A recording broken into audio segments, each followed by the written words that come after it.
check ko lang. Welcome po sa ating magandang gabi po. Yan po. Ito tayo po ay mag-share na po tayo. Mag-tag ng ating mga mahal sa buhay, mga kakilala, friends natin. Ayan. Para po sila ay makapanuti or makapakinig ng Word of God.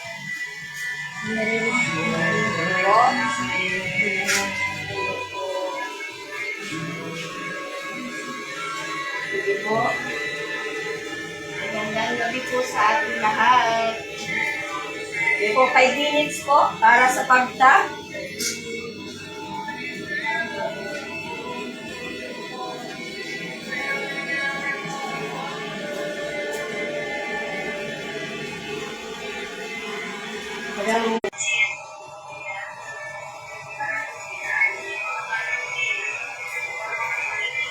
So, okay siguro kung hindi yan sa speaker.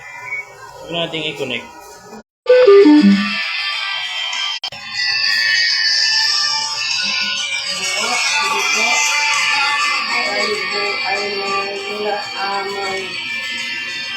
Share, sub, para sa ating gawain.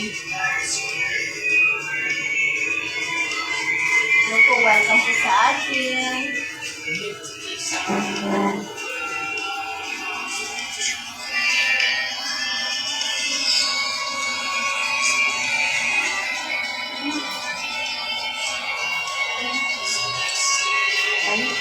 Meron na lang po tayong 2 minutes para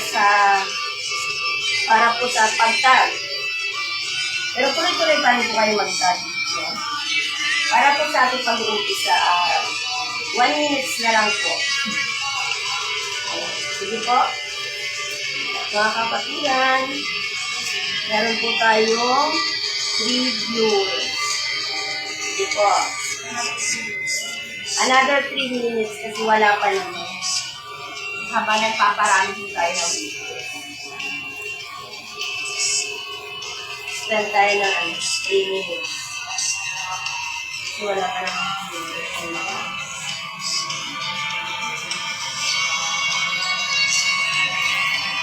Ito po. Magandang gabi.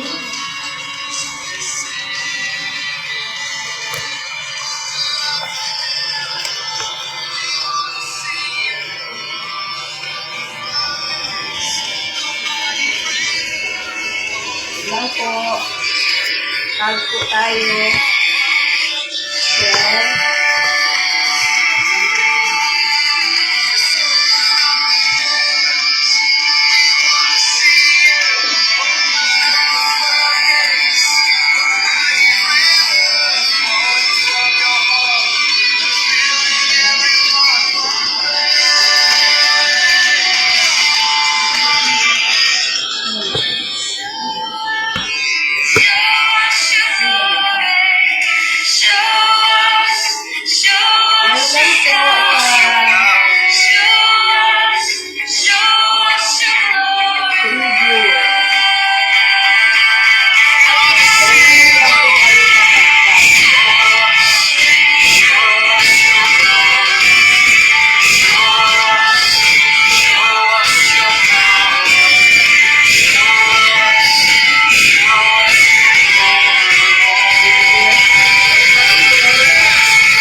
Umpisa po tayo ng 7:10.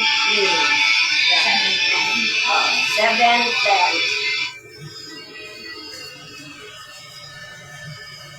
Meron pa po tayong 3 minutes.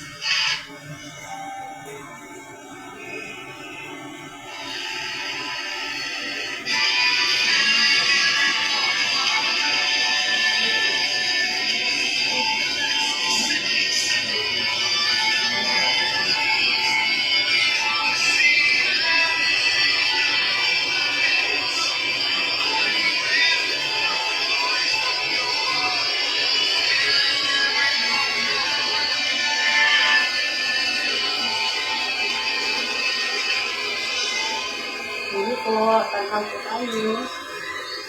Magandang gabi po sa inyo, sa mga pumasok, mga manunod, welcome po.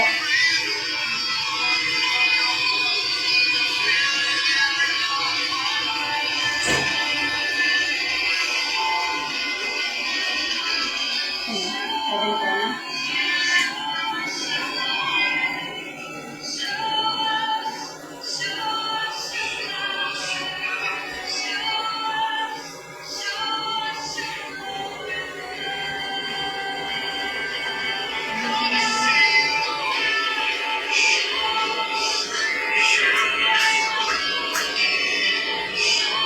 Ito, magandang gabi.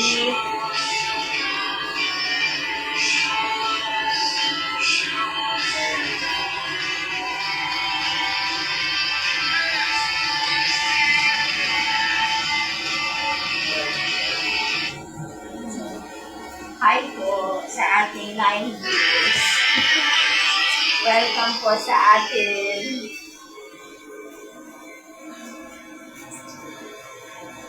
Siyempre po, ang ating tema pa rin is possessing the cities with God's presence. Na matatagpuan po ito sa Joshua 6, 1-20. So, tag po natin sa ating mga friends, loved ones, kapitbahay natin. Diyan, baka kailangan na nila ng salita ng Panginoon, no, para mapakinggan nila yung salita ng ating Panginoon. So, tag po natin sila. Baka nangangailangan po sila ng Word of God. 1 minutes na lang po. Tayo po'y mag-umpisa na.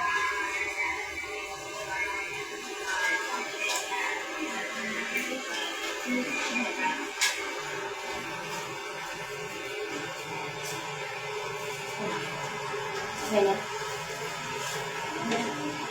Ayan po, tayo po ay magdako na po sa panalangin. Tayo po ay sisimula na po tayo po ay manalangin. Praise God, hallelujah, samahan niyo po ako.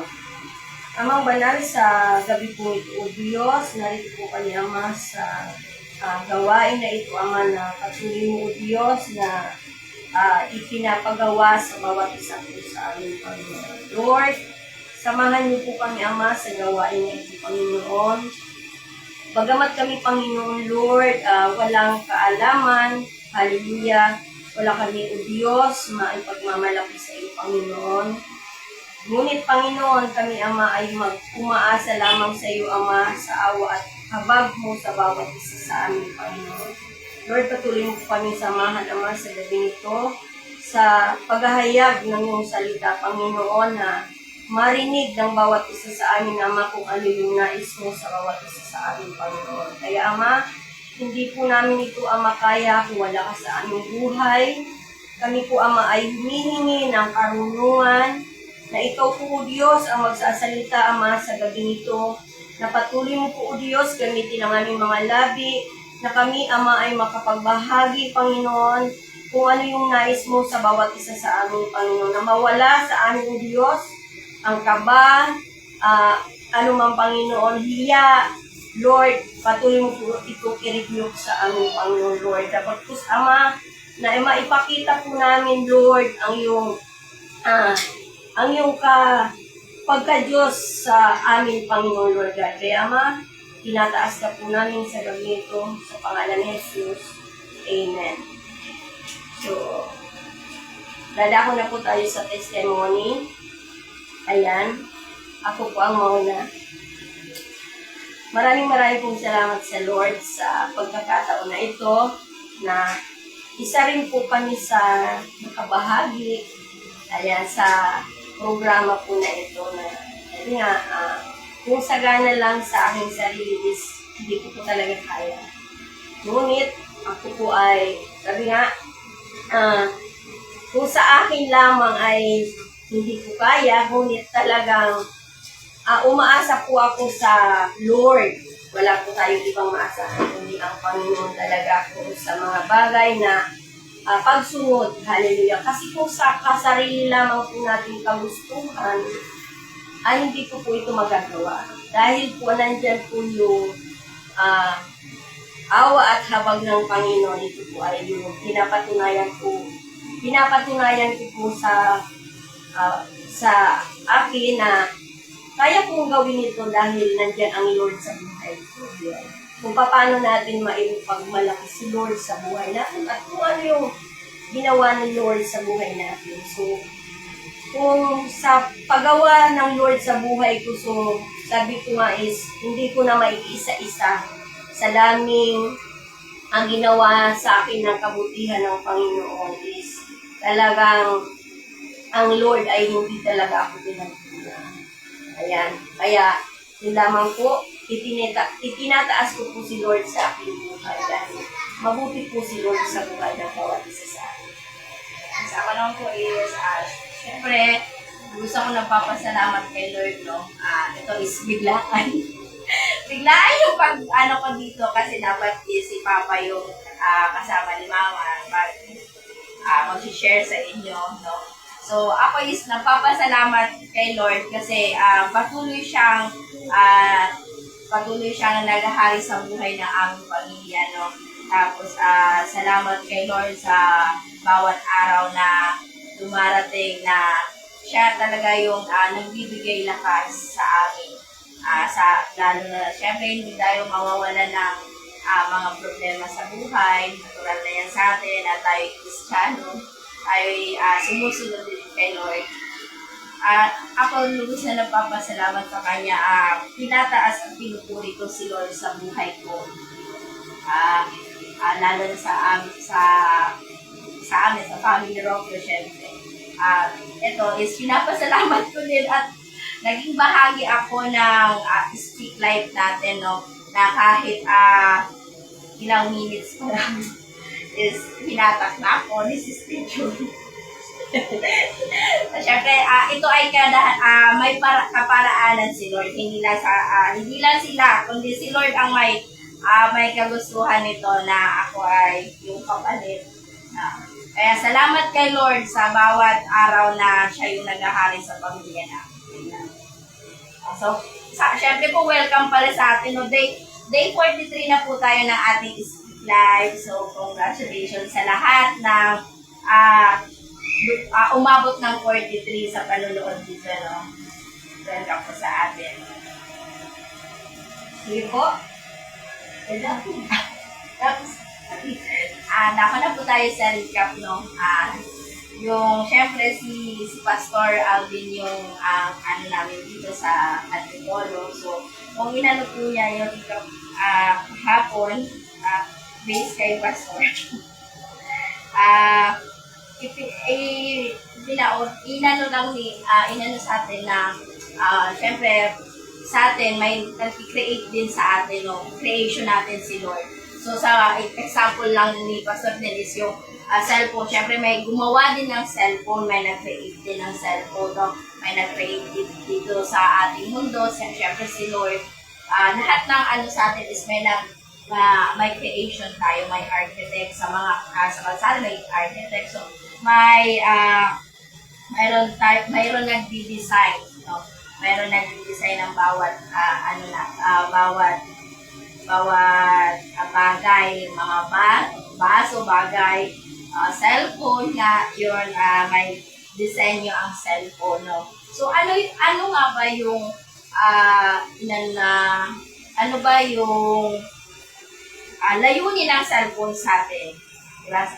Siyempre, ito ay communication. Ang communicate sa mga mahal natin sa buhay na malayo sa atin. Ito yung nagiging dahilan para sa sila na kumustahin natin sila, no? Kung ano man yung ma-share natin sa kanila. So, ito ay nag-upgrade nga lang yung cellphone nagiging ano na natin ngayon ng cellphone. Ito na yung nagiging TV natin, syempre YouTube, sa Facebook, dito na natin na i-share yung mga gusto natin i-share. No? So, dapat tayo din bilang isang Kristiyano, kasi tayo din dapat Kristiyano is nag-upgrade din tayo. No? Hindi lang yung layunin natin na makapag-aral lang ako, na ito lang yung gagawin ko, mag-aaral, magtatrabaho, magpo-provide lang ako sa pamilya ko, gagawin ko lang yung gusto ko, pero hindi pala ganun dapat yung gagawin natin. No? Kasi may purpose sa atin si Lord eh. So kung hindi natin iisipin na si Lord yung nag-create sa atin, hindi natin i-upgrade yung gusto natin, yung gusto ni Lord sa buhay natin, paano natin mapapakita na yung layunin natin is mas mataas pa pala, no? Kailangan natin sundin yung mga pinapagawa ni Lord sa buhay natin, na hindi lang ito yung kailangan gawin ko na ito lang ako, na taga-upo lang ako dito sa simbahan, hindi ako mag-share, hindi ko i-share yung salita ni Lord. So, kailangan pala is, bilang isang Kristiyano ka, kailangan mo din na i-share sa iba yung mga salita ni Lord. No? Kailangan mo din i-upgrade katulad ng iba. Kasi kung wala din naman pala tayong silbi sa simbahan natin, wala din naman tayong silbi sa dito sa natin, ginagawa. So, saan tayo itatapon? Diba? Ano ba ginagawa sa mga hindi na nagagamit? Or, diba sa cellphone nga, pag hindi mo na magamit yung cellphone, papalitan mo na to, itatapon na natin, kahit sino is wala nang kukuha po yan, no? So, tayo, bilang tao din, kailangan din natin mag-upgrade. Hindi lang, yung layunin lang natin yung masusunod, kundi may layunin si Lord na ipinapakita sa atin na kailangan sundin natin, manampalataya tayo sa Kanya. Yun. Kasi, si Lord, pag wala na tayong silbi dito, siyempre, ano yun sa atin, Lord, putulin na yung kaibigan natin. wala na tayo. Siyempre, di natin alam kung saan ba tayo pupunta kung hindi susundin yung pinag-uutos yan. So, yun. Okay, sige po. Tayo po ay proceed na po tayo sa exhortation. So, nakapasaya mga sa verse natin na matatagpuan sa Joshua 6 verse 6 to 15.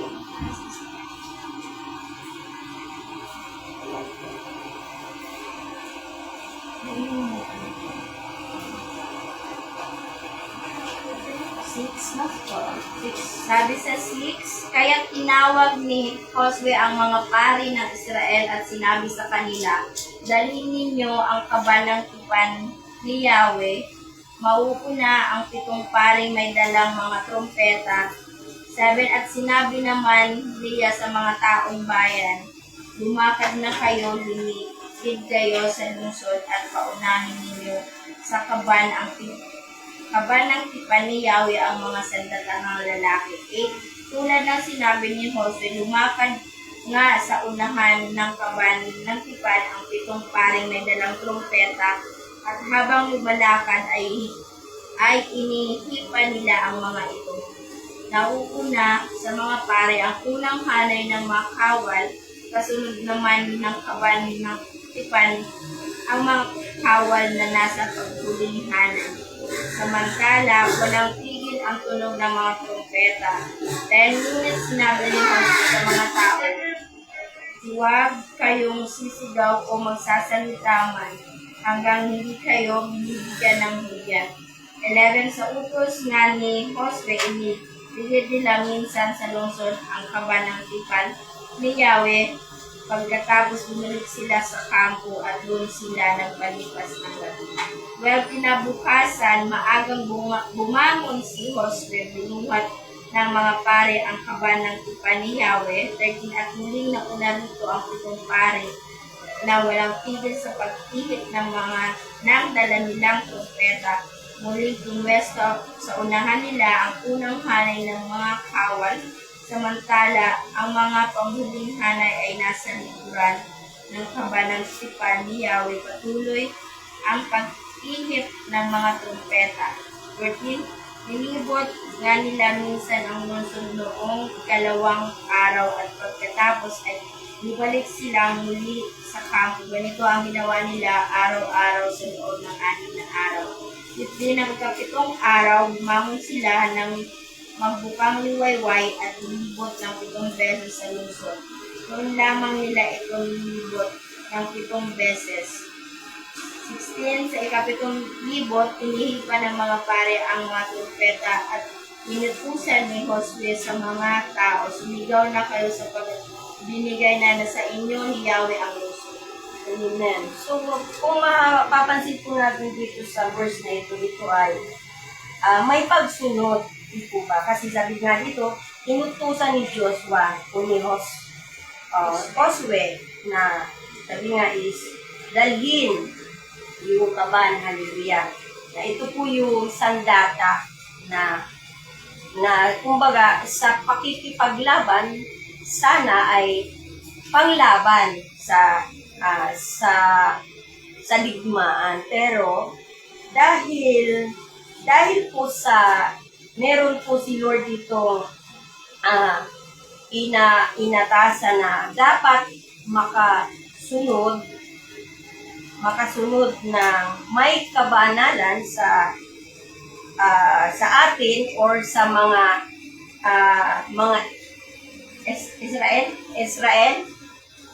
Israelita na kung paano sumunod na hindi ito madadala sa sabi nga is sa dahas na paglaban.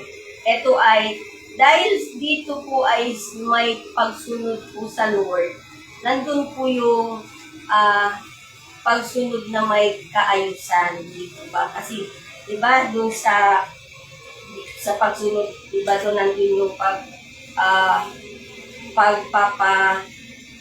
ni Lord na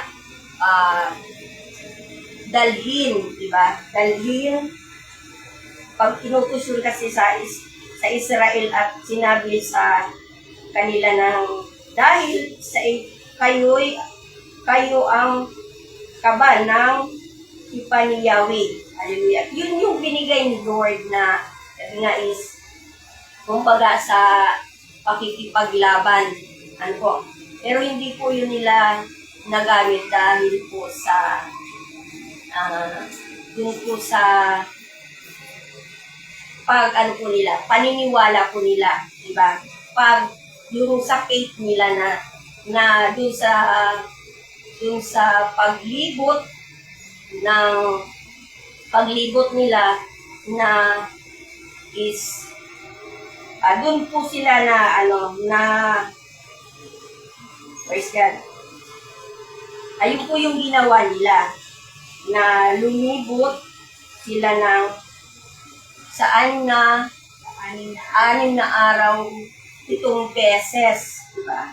7 beses, hallelujah. So, kung ito po ay ikukumpara po natin sa ating sarili is, kung sa atin po is, pwede nating sabihin na parang hindi natin yung kaya, di ba? Hindi natin yung kayang gawin dahil, di ba, sa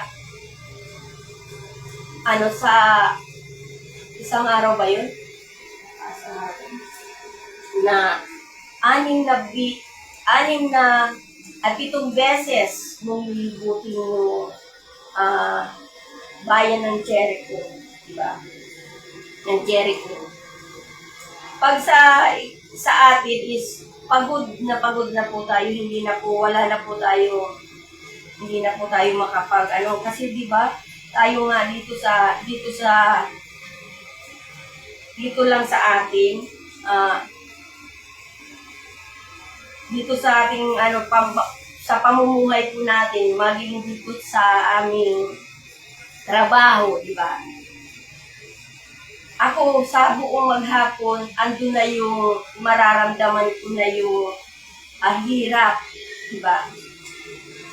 Mararamdaman mo yung pagod, ganyan, kasi di ba,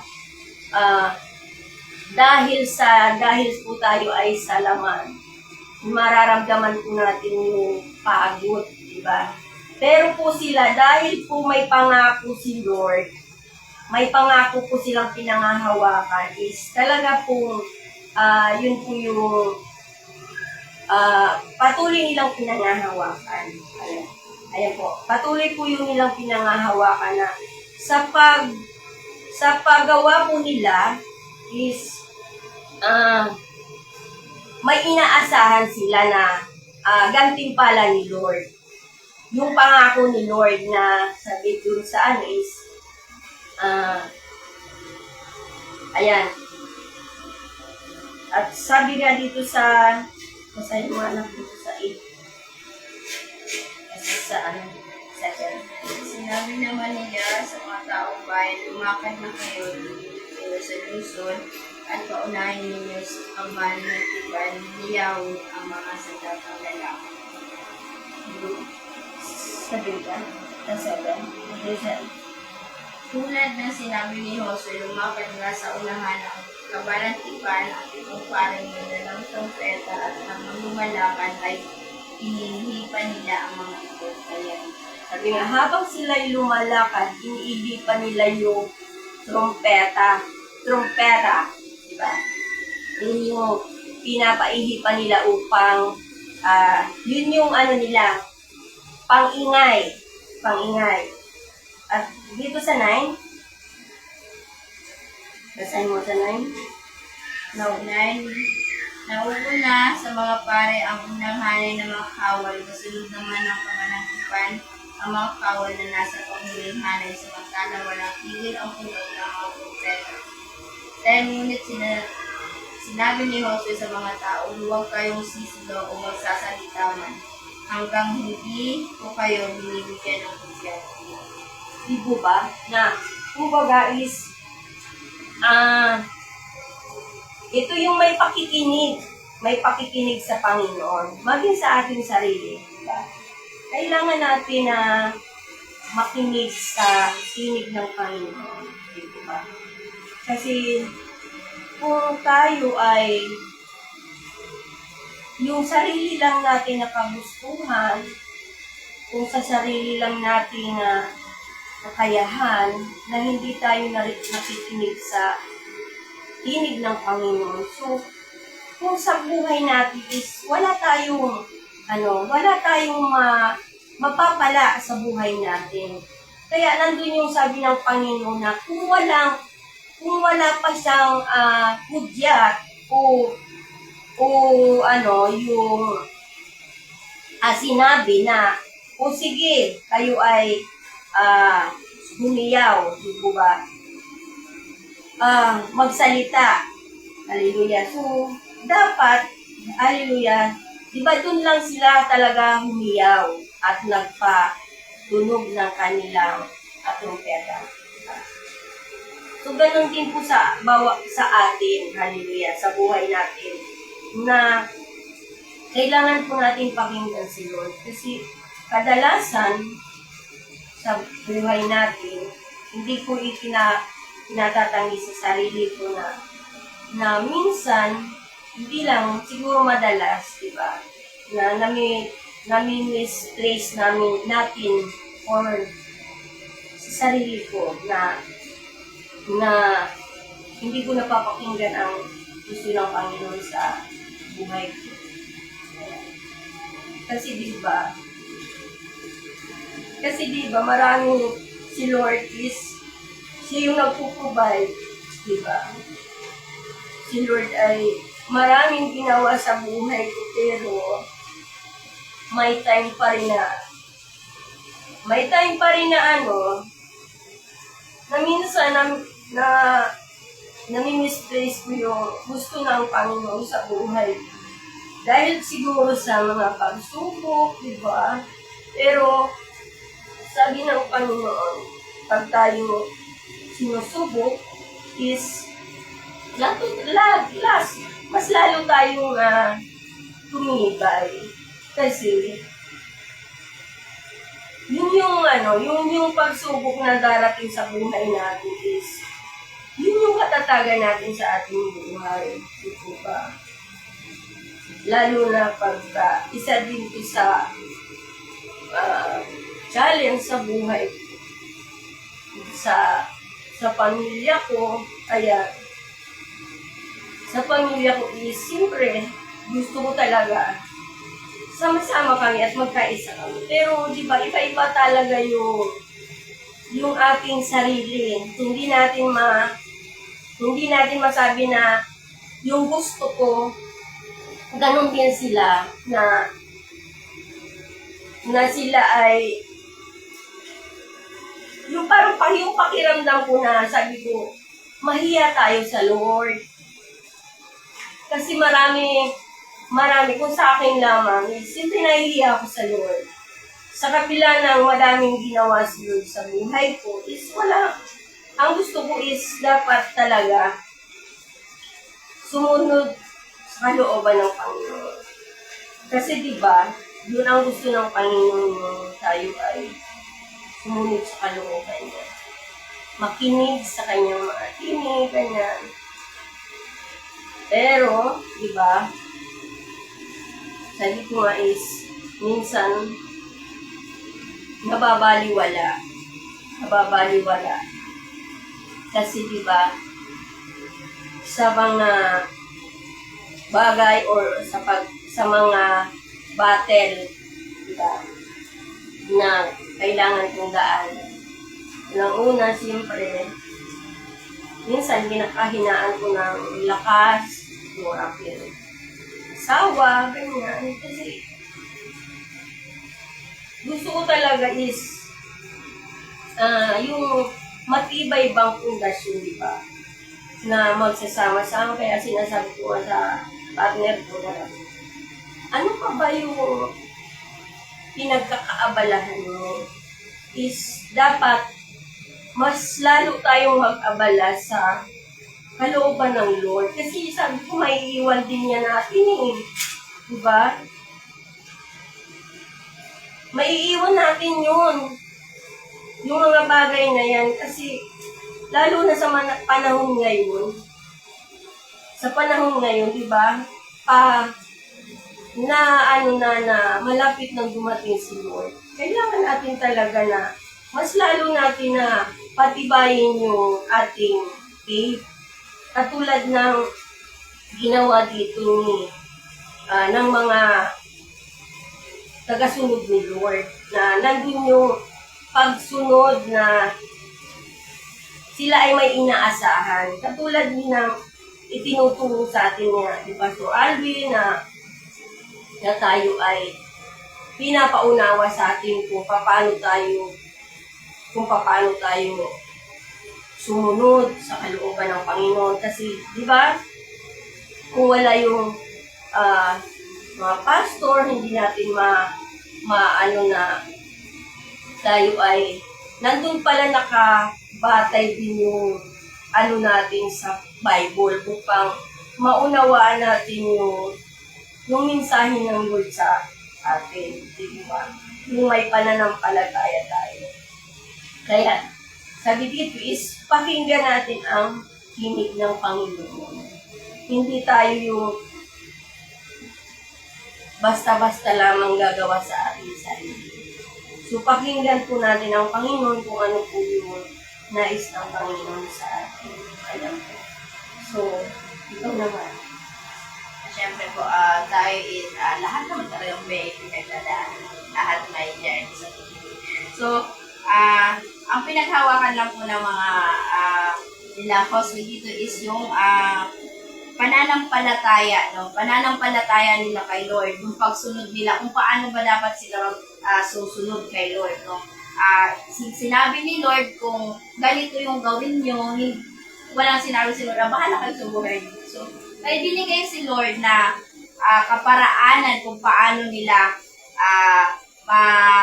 mapagtatagumpayan yung ano na to, pagsubok na to sa buhay nila. So, ganun din tayo, syempre, no? Kailangan lang natin ng pananampalataya. Kasi kung wala naman tayo pananampalataya kay Lord, ano ba tayo, no? Kasi yun din naman yung panghahawakan natin. Yun ang binibigay sa atin ni Lord. Sumunod tayo sa Kanya. Walang sinabi si Lord na huwag tayong sumunod pero magiging tayo matagumpay. Kahit ang dami natin pinagdadaanan sa buhay, yung mga pinagdadaanan nila Josue, no? Pinaghawakan pa rin nila yung pangako ni Lord na magtatagumpay sila basta sumunod sila sa Kanya. Yung alam naman natin kay Noah, no, na si Lord din yung nag-ano sa kanya na gumawa ka ng barko, susukat ng barko, yung mga kailangan mong ilagay sa barko, ito ang mga dapat mong gawin. So, sinabi ni Lord, no, may mga instructions si Lord sa buhay natin, sa buhay nila, para mapagtagumpayan yung mga bagay na binibigay sa atin ni Lord na problema. Ganon din tayo, magtatagumpay tayo sa buhay kung si Lord lang yung susundin natin, mananampalataya tayo. Kasi, paano ka ba magtatagumpay kung hindi tayo mananampalataya? Natural na sa panahon natin ngayon na napapagod tayo. Paano mag-aalin lang tayo? Lord, totoo ba to? Magtatagumpay ba ako pag sinunod kita? Siyempre, kailangan natin na kahit wala doon, ano ba magagawa nung mag-iikot ka ng 6 na araw, isang beses sa 6 na araw doon sa lungsod na yon, tapos sa 7 araw, ikot ka ng 7 beses. So, anong connect, Lord, no? Anong connect? Hindi ba kami makikipagbigma, di ba? Kasi ganun ganun na yung inano. Pero iba yung way ni Lord kung paano sila magtagumpay. Iniba ni Lord na hindi kayo makikipagmay, hindi kayo makikipag-ayan. Ganito ang gagawin nyo, sundin nyo ako. Dahil doon sa pagsunod nila na sa atin, hindi naman tayo lahat talaga na is maniniwala. Tatagumpay kaya sila sa ganito. So dahil sa pananampalataya nila sa sinabi ni Lord, nagtagumpay sila dahil doon. So, kailangan pa ba natin mag-alinlangan kay Lord, no? Ang dami na natin pinagdaanan para lang magtagumpay tayo sa mga bagay-bagay na pinagdadaanan natin. Na kahit nakakapagod na hindi na natin alam kung saan tayo ang susumbong, pero andyan si Lord, sumbungan natin, no? Lakas natin si Lord, manampalataya tayo, magtiwala tayo kung ano man yung pinangako ni Lord sa buhay natin, mapagtatagumpayan natin lahat ng mga ginawa niya, katulad ni Noe, na nagtagumpay sila, na yung buong pamilya na lang niya yung natira, no? So, tayo din, bilang mga anak ni Lord, kailangan natin yung gawin. Kasi, sabi nga, kung wala naman din tayong silbi dito sa sabi sa Juan 15, sa Juan 15, Juan 15:6, sa 5. Ako ang puno ng ubas at kayo naman ang sanga, ang mananatili sa akin at ako sa kanya, ang siyang nagbubunga ng sagana, sapagkat wala kayong magagawa kung kayo hiwalay sa akin. Sa akin, sorry. 6. Ang hindi nananatili sa akin, gaya ng sanga ay itatapon at natutuyo. Ang ganoong mga sanga ay tinitipon, hinahagi sa apoy at nasusunog. 7. Kung nananatili kayo sa akin at nananatili sa inyo ang aking mga salita, tingin ninyo ang anumang nais ninyo at natutupad iyon para sa inyo. So, tayo ay inaalilor na kung tayo nananatili sa Kanya, no, kung kung hiwalay tayo sa Kanya, wala tayo, no? Wala tayong magagawa sa buhay natin kung wala si Lord sa buhay natin. Kasi kung wala naman tayong, hindi tayo kay Lord, itatapon na lang tayo, no? Itatapon tayo kung saan tayo nararapat kasi hindi naman tayo marunong sumunod kay Lord. Hindi naman nakikita ni Lord yung faith sa buhay natin. So, ano na lang gagawin natin dito? Diba? So, kailangan sumunod tayo kay Lord sa mga pinapagawa niya sa buhay natin, no? Na kahit hirap na tayo, meron tayong Lord na isusupport tayo dyan na kahit hindi tayo minsan nag-aalinlangan talaga, no? Sa buhay natin ngayon, sa panahon natin ngayon, may pag-aalinlangan talaga sa buhay natin. Kung tayo nahihirapan na, isipin natin, magtatagumpay tayo katulad ng pinangako ni Lord sa buhay natin. Kasi pinapakita lang ni Lord na kung pinapakita ni Lord sa atin na tayo ba is marunong sumunod sa Kanya, marunong ba tayong makinig kung ano yung inuutos niya sa atin. Kasi makapangyarihan ang mga pangako ni Lord, di ba? Na kahit anong pinagdadaanan ang sitwasyon sa buhay natin, nandyan siya para sa atin na sabi nga sa Filipos 4:12-13. Filipos 4:12-13. Sabi po sa Filipos, alam ko kung paano magtikahos, alam ko rin kung paano managana, natututunan ko na ang sikreto kung paano masiyahan sa anumang kalagayan sa buhay, ang mabusog o ang magutom, ang managana o ang mahirapan. 13, ang lahat ng ito ay nagagawa ko dahil sa lakas ng kalooban sa akin ni Kristo. So, alam din ni Lord, nakikita ni Lord yung anong pinagdadaanan din natin. So, ayan is pagsubok lang yan sa atin na puro na lang ba tayo kasayahan, puro na lang ba tayo kasaganahan. Paano natin mapapakita, Lord? Kaya kitang panindigan.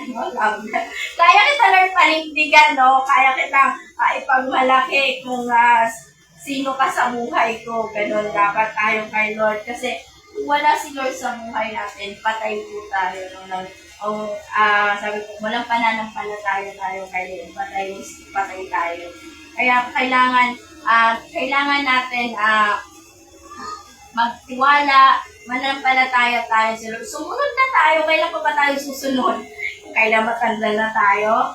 Kailan pa tayo susunod? Kung hindi na natin kaya, dami na natin rason ngayon.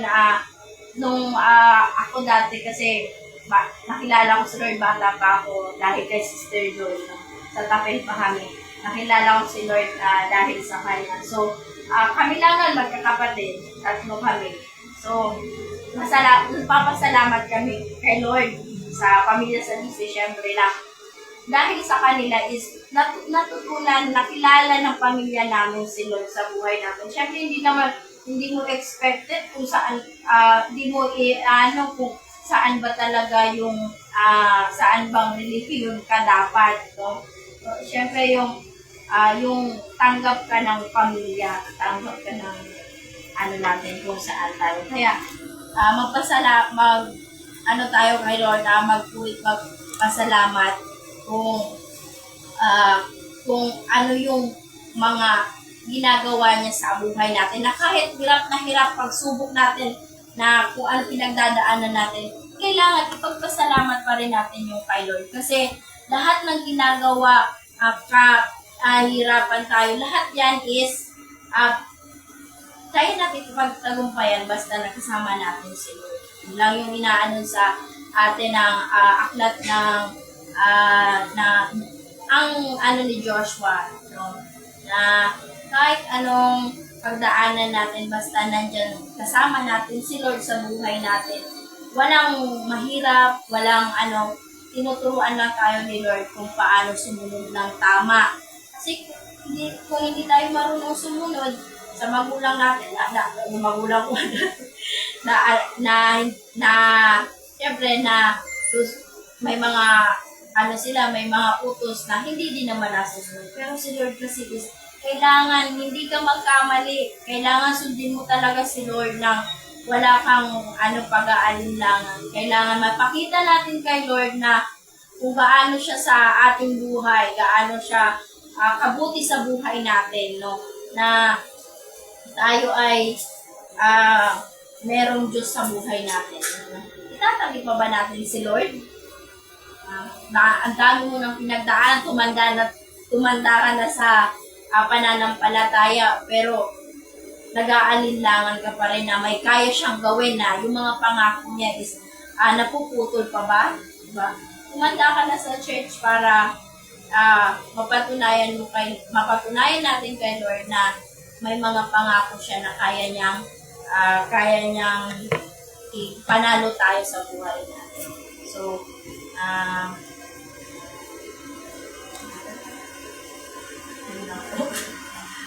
Ayun po, sabi nga pag sa pamumuhay natin, hallelujah, dapat po is makita po natin makita po sa buhay natin yung kung paano si Lord sa buhay natin umibos, di ba? Kasi kung dati is hindi natin kilala, so mayroon na sa ating makikita kung paano natin natanggap si Lord sa buhay natin. Simple, di ba, may pagbabago, di ba? May naipapamuhay. Ano ba yung ipapamuhay natin sa buhay natin, di ba? Kung ano yung natutunan natin sa Lord. Katulad ng, di ba, dun sa sabi nga is, nag-collapse yung pader, hallelujah, is, kung ikumpara natin yung Jericho kasi sa buhay natin, yung pride, diba? Yung pride natin na kailangan gibain sa buhay natin, diba? Na kung meron tayo sa buhay natin na mga tinatago pa na pride, ayan, sa buhay natin, katigasan, yung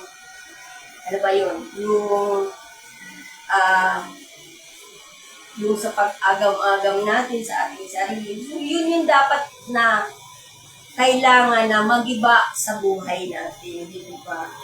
Na magkaroon tayo ng kung paano si Lord, kung gaano si Lord kabuti sa buhay natin, di ba?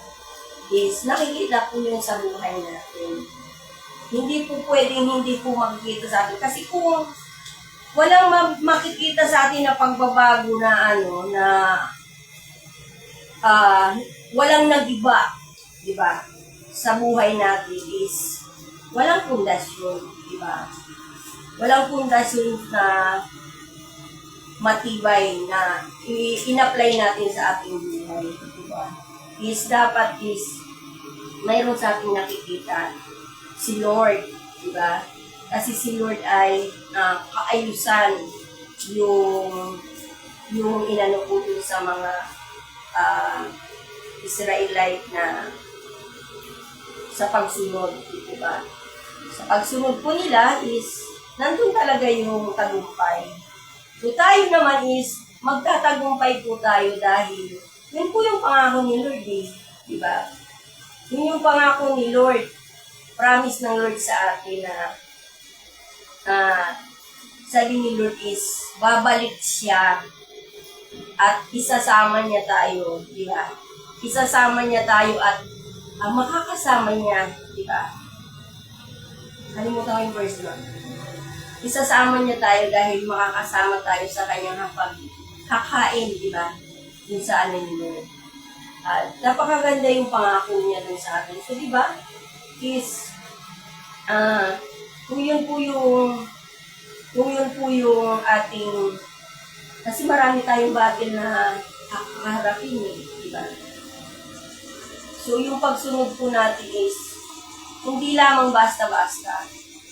Hindi lamang basta-basta na tayo ay, akala natin yung pagsunod natin is paisi-isi lang. Lalo na sabihin natin na baka iniisip natin tayo ay nagsisimba is sabihin natin na ligtas na tayo. nakakasiguro na tayo na, is, kung wala naman dun sa, kung wala naman po tayo dun sa pananampalataya, na may pananampalataya, may pagtitiwala, di ba? Is, din, pero kung yung dati, yung dati pa rin natin is, wala tayong, hindi natin nasisigurado, di ba? Kasi kung yung dati pa rin natin, yung hinahabit pa rin natin, walang pagbabago, wala po tayo. Yung sayang lang, di ba?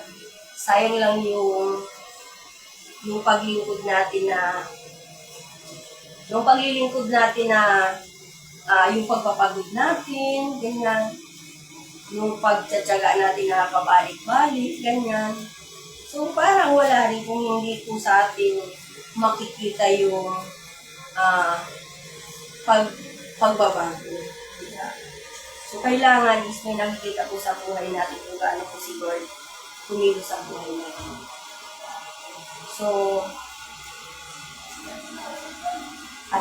hanggang doon na lang po yung aming mensahe. Nawa po is may napulot po kayo na aral. At ito po ay may mga kasamang kaba, pero sa awa at habag ng Panginoon is kami po ay mensahe po sa inyo. Nawa po, mayroon po kayong napulot na mabuti po sa aming dinala. Kasi alam po naman is mabuti ang salita ng Diyos. Okay po, maraming po salamat sa gabi po nito. At tayo po ay dadako po tayo sa panalangin bago po tayo dadako sa shout out. Tayo po ay manalangin muna. Hallelujah, Lord. Amang banal, maraming po salamat sa gabi po nito, Ama, sa programa po ito, Panginoon, na aming napagtagumpayan sa ngayong gabi, Panginoon, Lord. Patuloy mo po kaming turuan, Panginoon, na masipit pa namin maunawaan ang mga nais mo sa bawat isa sa amin, Panginoon, Lord. Patuloy mo kaming i-review sa mga nagagawa namin na hindi naaayon sa iyong kalooban, Panginoon. Kaya, Ama, maraming po salamat, Ama, sa pagkakataon na ito na nagtiwala ka po sa amin na kami, Ama, ay gamitin mo sa gabi nito, Panginoon, Lord. Hallelujah. Nawa, Panginoon, may mga pagkakataon pa, hindi lamang ito, Panginoon, kundi marami pang pagkakataon upang kami gamitin mo, Panginoon. Kami po ay nagpapasalamat sa pagmamahal, sa pag-ibig mo sa bawat isa sa amin, Panginoon, sa awa mo, Panginoon, sa pagyakap, Panginoon, maraming po salamat. At itinataas ka po namin sa matamis mong pangalan o Hesus. Amen. So, yun po. Maraming po salamat sa mga nag-antabay, sa mga nakinig ng ating Speak Life Day 43 na po. Abangan po natin yung susunod pa po. Para bukas po. Yan, 44 day. So, ayan po. Maraming pong salamat sa mga nag-antabay at dadako na po tayo sa shoutout. Ayan, mga nag-tag. Salamat po sa lahat ng mga nag-share, nag-comment sa ating comment section. Shout out po kila Sister Dory Ilano, Sis Dory, salamat, Sister Janet Lego, Brother Tony, Sister Christine, Brother Roger, Brother David, Brother Paul Enzo, Sister Weng, Sister Beng, Brother Andre, Sister Giselle, Brother Bernard, Sis Selden, Sister Jenny Rose, Brother Jerry, Brother Raymark, Sister Jess, Sister Maria, Sister Arlene Lego, Brother Sandro, Sister Hazel, Sister Shirley, Sister Jennifer, my Brother Domson, Sister Jenny Rose, Brother Chris, Sister Fatima, Sister Betchay, Sister Jessie, Sister Rika Bell, Sister Jasmine, Sister Ella, and Sister Rika Bersabe. Siyempre po, salamat po sa mga pastor po natin, no? Nasa Antipolo po is si Pastor Aldrin, Pastora Myrna, sa Dulong Crusher Church na si Pastor Jay Lumen, sa Tapil Church po na si Pastor Vicente and Pastor Delphine, Badian Church po na si Pastor Bong, Piudulan po na si Brother Carl, and sa Kanumay Church po sa Buria si Pastor Al, no? And ang guest po natin, hello po kay Sister Ivy Arduye. Shout out po. Maraming salamat po sa inyo. Siyempre po, napapasalamat po kami kila Brother Jerry na walang sawang sa pagpunta dito sa amin, sa pagtulong sa amin, no? Sister Leia Joy, Brother Jake, Sister Nori, si Sister Sheila, si Sister Ana. Salamat po sa lahat ng tulong sa amin dito sa Cubao. So, maraming salamat po sa inyong lahat. God bless po. At abang po tayo bukas sa day 44 po natin ng Speak Live po. Salamat po sa lahat. Bye!